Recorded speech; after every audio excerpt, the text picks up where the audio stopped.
आदाब दोस्तों, जय हिंद, जय गांधी देश। दोस्तों, ईरान और इजराइल एंड अमेरिका की जंग जारी है। इजराइल ने अमेरिका का साथ लेकर ईरान पर जाबिराना और जालिमाना जाहिराना हमला किया और उस हमले में ईरान के सर्वेसर्वा रहबर मुअज़्ज़म शिया समुदाय के बहुत बड़े आलिम और ईरान के सबसे सुप्रीम लीडर जनाब आयतुल्लाह अली ख़ामेनी शहीद हो गए। उनके परिवार के लोग शहीद हो गए। हमें यहाँ एक वाक़या याद आता है और वो वाक़या करबला का ना भूलने वाला वाक़या है। परिवार के साथ यजीद ने कत्ल कर दिया, शहीद कर दिया हज़रत इमाम हुसैन आली मकाम, लख्त जिगर अली और फातिमा का।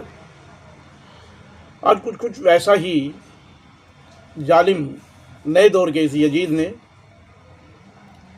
किया और उस हमले में अली ख़ामेनी और उनके परिवार के बहू, बेटे, पोते, उनकी बीवी, बच्चे, यहाँ तक कि 14 माह की एक बच्ची भी, नाती है या पोती है जोहरा, वो भी शहीद हो गई।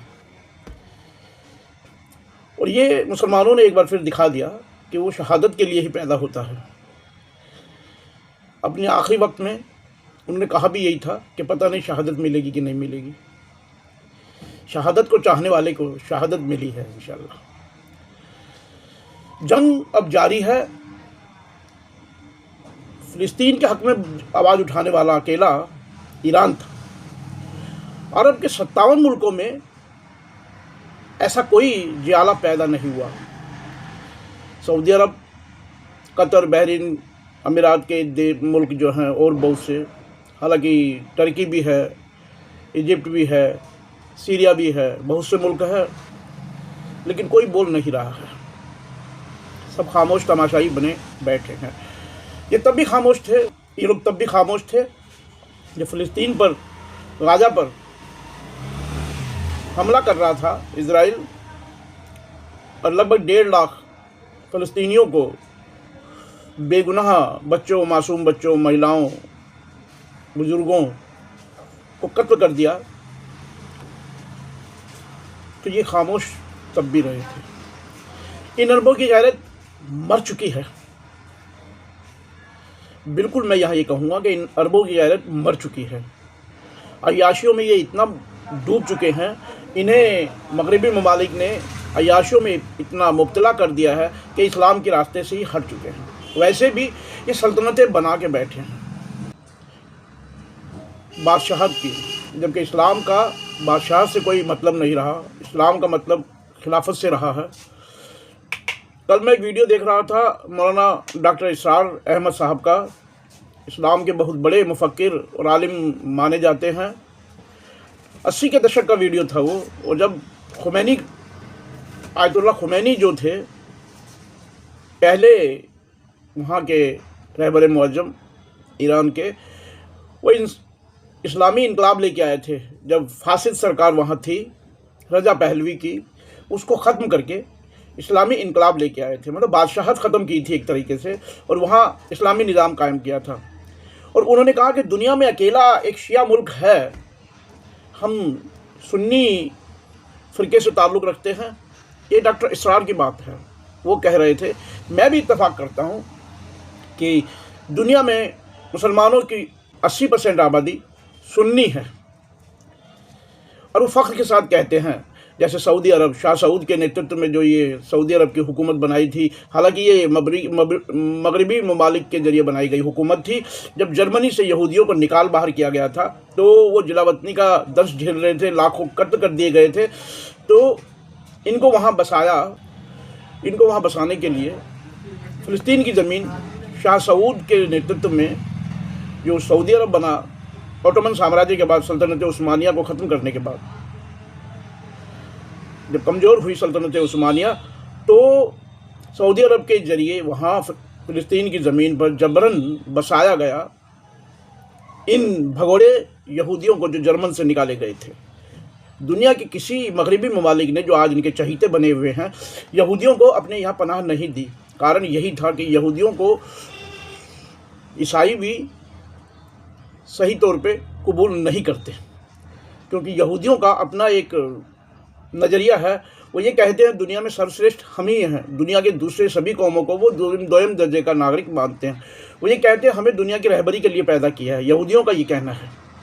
अब मगरबी ममालिक की वर्तमान में जो हालात है, उनमें मजबूरी ये है कि 30% अमेरिकी जो है यहूदी हैं और उनके पास अमेरिका की आर्थिक स्थिति पूरी तरह कंट्रोल में है।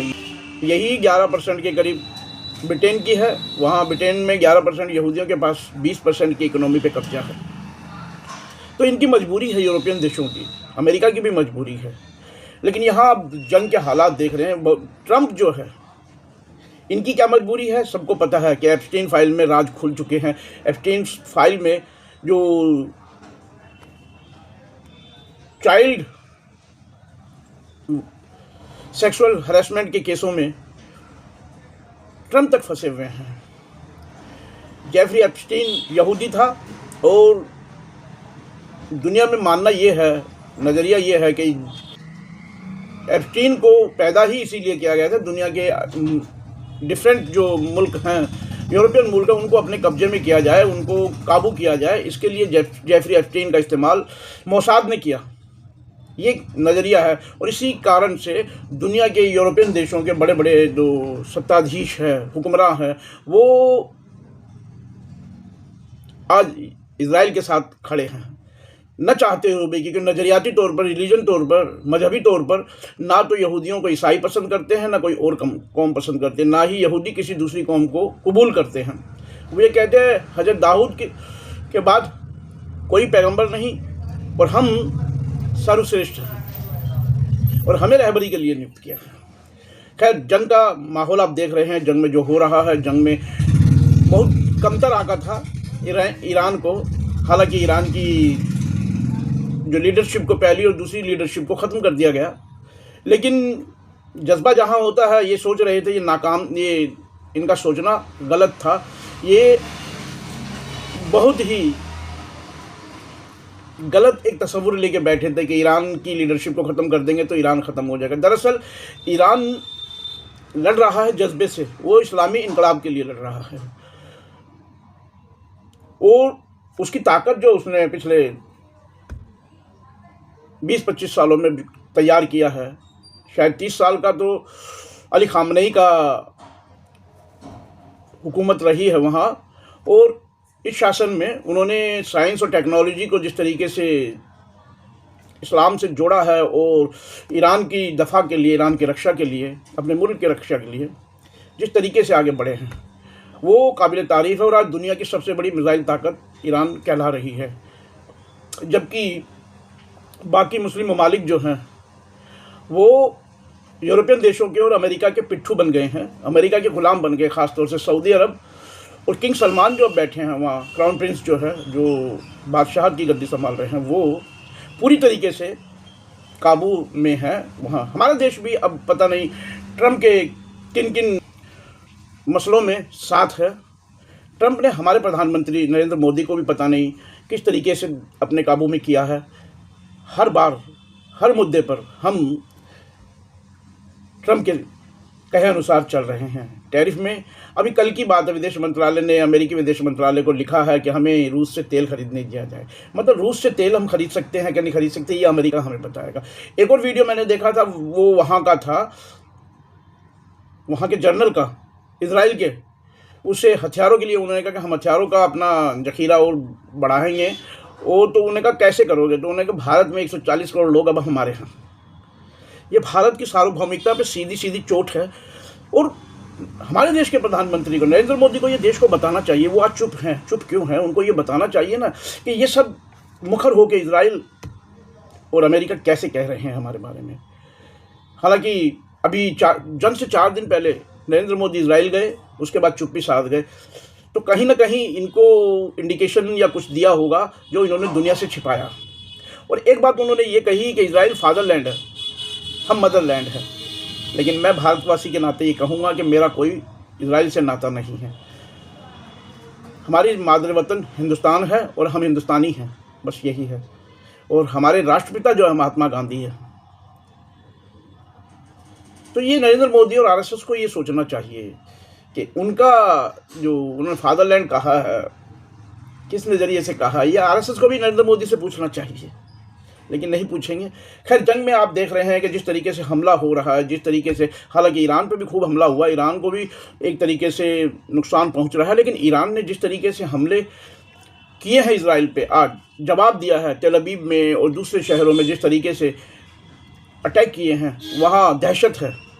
और अभी रिपोर्ट ये भी है कि नेतन्याहू का खुद का भी बंकर में है या कहाँ है कोई पता नहीं, क्योंकि प्रधानमंत्री निवास पे, वहाँ के राष्ट्रपति निवास पे हमला किया है और नेस्तो नाबूद कर दिया गया है। अब उसके बाद उनका पता नहीं, ये एक अपुष्ट खबरें थी कि जर्मनी में उनका जो ऑफिशियल फ्लाइट है, प्लेन है, वो देखा गया है। खबरें अभी आ नहीं रही है, सेंसर हो रही है। लेकिन एक बात है कि अमेरिका का राष्ट्रपति बंकर में जाता है, इजराइल का प्रधानमंत्री नेतन्याहू बंकर में छिप जाता है, जबकि ईरान के राष्ट्रपति, ईरान के रूहे रवां अली खामनेई शहीद की मौत मरे हैं, वो सजदे में मरे हैं, और वो सार्वजनिक स्थान पे थे, मौजूद थे, वो न बंकर में गए। ये दिलेरी होती है, ये बहादुरी होती है। हम उनकी बहादुरी को सलाम करते हैं और इंशाअल्लाह इस दुआ के साथ अपने इस प्रोग्राम को अभी विराम देते हैं कि जंग में ईरान की फतेह होगी। ख़ास तौर से मुस्लिम मुल्कों को अब ये सोचना होगा कि मुस्लिम मुल्कों में अवाम सड़कों पर है। एक यहाँ ये बहुत ज़रूरी है, जिस तरीके से इस्लामी इनकलाब आया है ईरान में, पूरे अरब में इस्लामी इनकलाब की ज़रूरत है, क्योंकि बादशाहत को ख़त्म होना चाहिए। बादशाहत, क्योंकि इस्लाम का नज़रिया खिलाफत का नज़रिया है, इस्लाम का नज़रिया बादशाहत का नज़रिया नहीं है। लेकिन इनको बादशाह किसने नियुक्त किया? शाह सऊद की जो आल है वो गद्दी पे बैठी है। यही यूनाइटेड अरब अमीरात में और दूसरे अरब मुल्कों में बादशाह बने बैठे हैं। सल्तनतें, आज का दौर डेमोक्रेटिक दौर है, सेकुलरिज्म और जमहूरियत का दौर है। तो अवाम चुनती है नेता, और इस्लाम की बुनियाद ही अवाम द्वारा नेता चुनने के लिए होता। शुरू में अगर होते तो बादशाह बनते, लेकिन खिलाफत का दौर था, खिलाफत खलीफा नियुक्त किया गया था। और खलीफा एक तरह से प्रधानमंत्री की तरह होता है, जो राज करता है और जनता के अधिकारों के लिए काम करता है। हमारे यहाँ जो खलीफा हुए हैं, उन खलीफा का खुलफाए राशिदीन थे, और उसके बाद जो खलीफा हुए हैं उनका दौर था। लेकिन उसके बाद बादशाहत जो आई, और उन्होंने सत्ता इस तरीके से एक बाप से बेटे को, बेटे से पोते को, पोते से पड़पोते को, सड़पोते को, ऐसे जाती रही है। इस्लाम का नज़रिया नहीं है। दूसरा ये भी, जो लोग अब कई ये कह रहे हैं कि शिया और सुन्नी की बात, तो मैं यह कह देना चाहता हूँ, डॉक्टर इसरार ने इस बारे में बहुत वाज़ेह तौर पर कहा है कि ये एक अपने आप को बचाने के लिए अरब मुल्कों का शोशा है। शियाओं को काफिर कह देना मुझे नहीं समझ आता, ये किस तरह कह रहे हैं। शिया एक तरफ आप काफिर कहेंगे, दूसरी तरफ उनको हज के लिए वीज़ा भी देंगे। हज पे अमेरिका, ये सऊदी अरब की हुकूमत वीज़ा देती है ना, काफिरों को हज करने का अधिकार है। और दूसरा, अगर इस्लाम के लिए किसी ने खिदमत की है तो वो ईरान ने की है। ये अरब मुल्क अय्याशियों में डूबे हैं, बादशाह बन के बैठे हैं, खादिम हरमैन शरीफ सऊदी अरब बन के बैठा है, उसे ही हक नहीं है मुसलमानों की आवाज़ बुलंद न करना, और वो फिर गद्दी पे बैठ के मुसलमानों का रहबर बने। ये दुनिया के किसी मुसलमान को गवारा नहीं है। हमारे यहाँ भी कुछ भक्त लोग हैं, वो ये कह रहे हैं कि उन्हें बड़ा दर्द हो रहा है। यहाँ मिल्लत इस्लामिया शिया और सुन्नी से हटकर अली खामनेई के समर्थन में उनकी शहादत पर शोक व्यक्त कर रही है, और ईरान के समर्थन में जगह जगह प्रदर्शन हुए हैं, पूरी दुनिया में हुए, हिंदुस्तान में भी हुए हैं। बहुत बड़ी अच्छी बात है, शिया और सुन्नी मिलकर अपने रहबर के लिए लड़ रहे हैं, अपने कायद के लिए लड़ रहे हैं। हमारे अकायद अलग हो सकते हैं, अकायद तो देवबंदी और बरेलियों के भी अलग होते हैं, जमात अहले सुन्नत और वहाबियों के अलग अलग होते हैं, अहले हदीस के अलग होते हैं, लेकिन कलमे का शरीक शिया भी है, कलमे का शरीक सुन्नी भी है। हम कलमा तैयब ला इलाहा इल्लल्लाह मुहम्मद रसूलुल्लाह पढ़ते हैं। हुजूर अकरम सल्लल्लाहु अलैहि वसल्लम को खातिमुल अंबियीन कहते हैं, कुरान पर हमारा अकीदा है, तो हम मुसलमान हैं और सारे मुसलमान दुनिया के एक हैं। तो आए दुआ करिए कि जालिम और जाबिर की हार हो, शिकस्त हो और ईरान इस जंग में फतेह पाए। फ़िलिस्तीन की आज़ादी के लिए दुआ करें। आमीन।